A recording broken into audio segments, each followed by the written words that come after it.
How's it going, everybody? This is that BS guy coming back at you. Welcome back to my channel. I am now on completed week 4.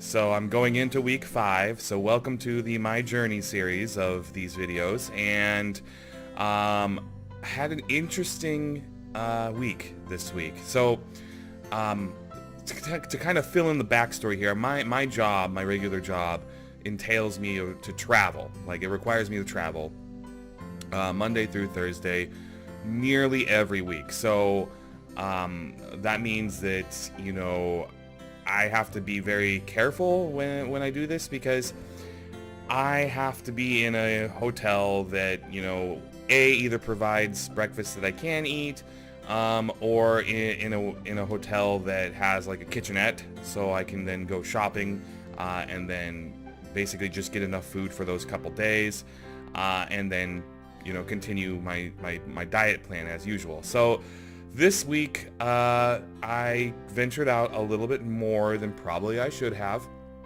I got upgraded to a first class seat on my way down, and you know, on this particular airline, they serve you a meal, and they serve this really nice, you know, sandwich on there with like glazed, you know, onions and a bunch of other things, and I passed on that one. Then they had something they call a protein plate, and I had a couple slices of chicken, like a hard-boiled egg, some spicy hummus, and some little pieces of bread, or like they're like pita bread in a way.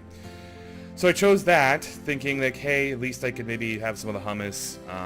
But then I was like, you know what, that chicken looks pretty darn good, and it's just a little slice. So I just took like just a little bit of a bite on it. And it was a big risk because, you know, I'm on a plane, and so if I start having stomach issues, there ain't nowhere I can go. This plane is in the air, and I'm kind of just stuck.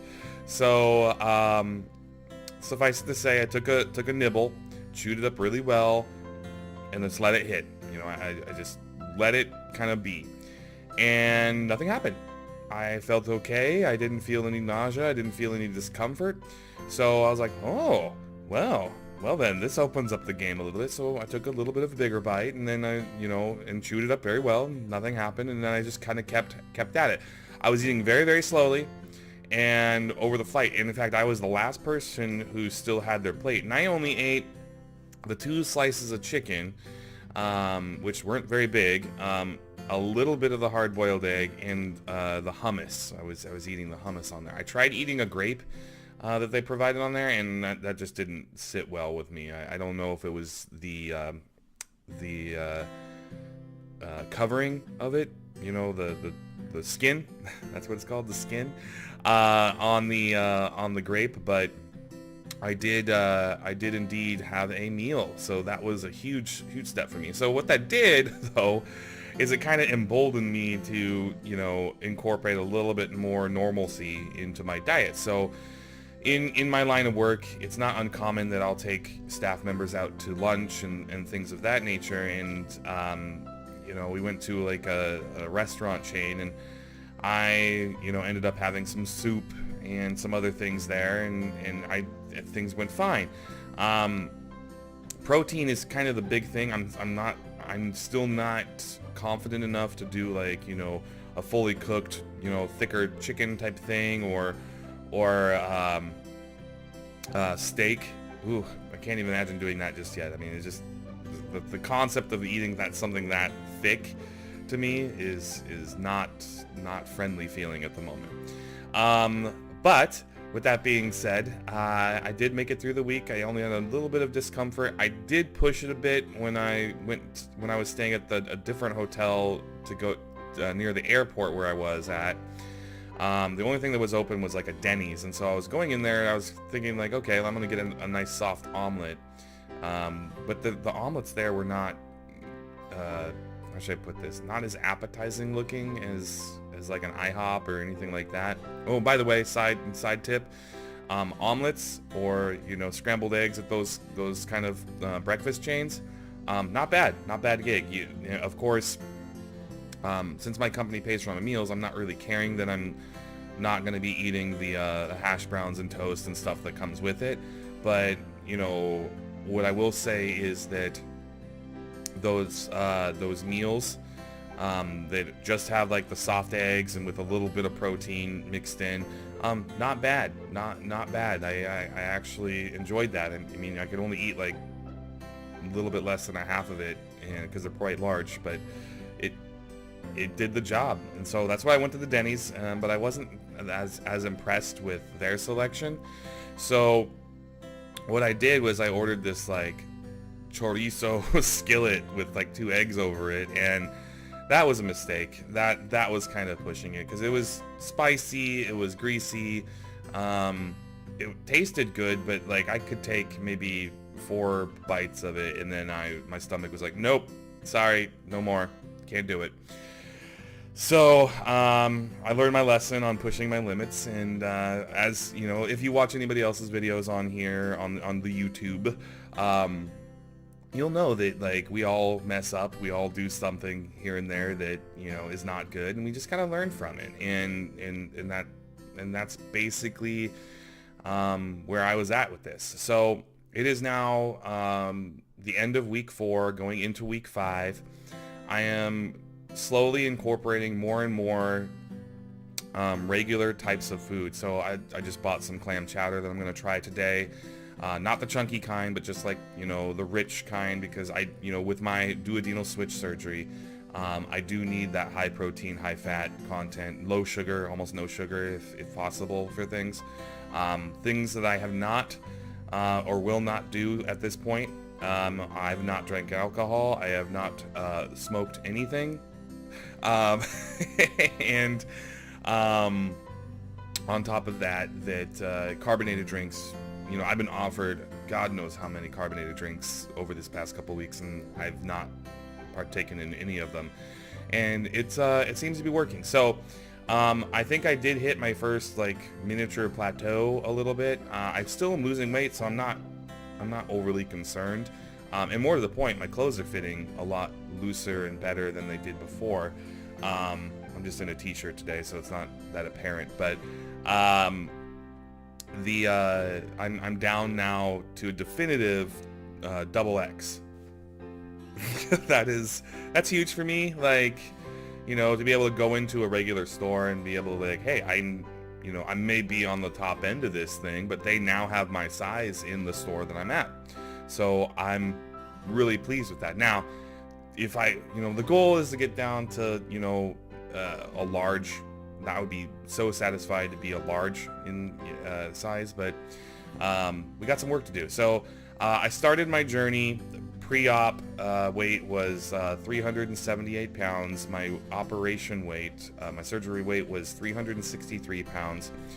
And as of the weigh-in this morning, I was at I think 224 pounds and 0.5, give or take. One morning, like 2 mornings ago, I was 223. The other day, I was 226, 225-ish, 26 almost. So I'm just assuming that, you know, my body's just kind of taking it all in and adjusting it accordingly. And 300. Did I say 200? 378, 363, 323.5. So that's where I'm at right now. Still in 300s. I'm not happy being in the 300s. I want to be, you know, 240 or below. That would be comfortable for me. That would still be me overweight, but I would be so much happier at that weight range. Anything less than that, getting down to like, you know, into my regular weight BMI scale, which is like, I think 195 pounds up to 212 pounds, in that range would be ridiculous. But yeah, so if you're looking at this, or if you're following me on this to kind of see how I feel, I have hit a low energy situation, and I have had some issues at night with some acid reflux and GERD. And what's interesting is it almost acts like an alarm clock. So if I go to bed at like 9:30, 10:30, in that range, maybe 11, I'll typically wake up with, you know, pretty bad heartburn right around 6:30 or 7. Almost like clockwork. It's like an internal alarm clock. So and that is okay because I'm not, you know, I'm not drinking, I'm not doing any of that kind of stuff. So I'm not needing to sleep in because I'm doing, you know, non-invasive things to my body right now. But eventually that's going to get annoying. And I did run out of my Maalox that I got from Mexico, so I need to go back to the store today and figure out what type of things I do need for that. But you know, I don't really have any issues during the day. There have been some lightheadedness issues, and I think that comes down to me not drinking enough liquids. The hydration is so important, and it's hard because you're not supposed to drink 30 minutes before a meal, and you're not supposed to drink 30 minutes after a meal, but you're also supposed to have like 4 to 6 small meals a day. So you really only have like an hour or two window every so often to just mow down water or liquids, and you can't really do that. Like, you can't just chug water. You can't just dive in like that. So that's what I've been struggling with, and so I've been trying to make an effort of you know, drinking some more of the water, and just making sure that I'm in a position that doesn't leave me lightheaded. I also did speak to my local doctor's office, and what's interesting, even though the insurance did not cover my surgery, like wouldn't cover going to get the surgery, they will cover the support for after. So like B12 injections and things of that nature, they're totally willing to do that, and that's covered. Yeah, I don't get it. I don't understand it. You know, this is a whole different topic. You know, when talking about what should be covered, like should healthcare be a for-profit thing? I don't. You know, I don't personally think so. I think that we should. You know, obviously you have to make ends meet. Like, they need to be able to pay their bills, but I mean, come on, this is now getting a little ridiculous, given everything. So, anyways, I digress. That's it for this week. I just wanted to make sure to check in. I will be posting another video. I'm not really sure exactly on the topic that there's a couple topics I'm kind of looking at, so look for the other one as well.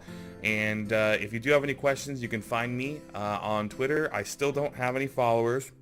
So please, if you do have any questions, find me on Twitter, ask me anything you really want about the experience, whether it be having surgery in Mexico or just my day-to-day routine, how that's going, and just kind of making sure that we share in this experience together. And surely, and not like the biggest thing here is if you could please like the video and subscribe. That would be huge for me.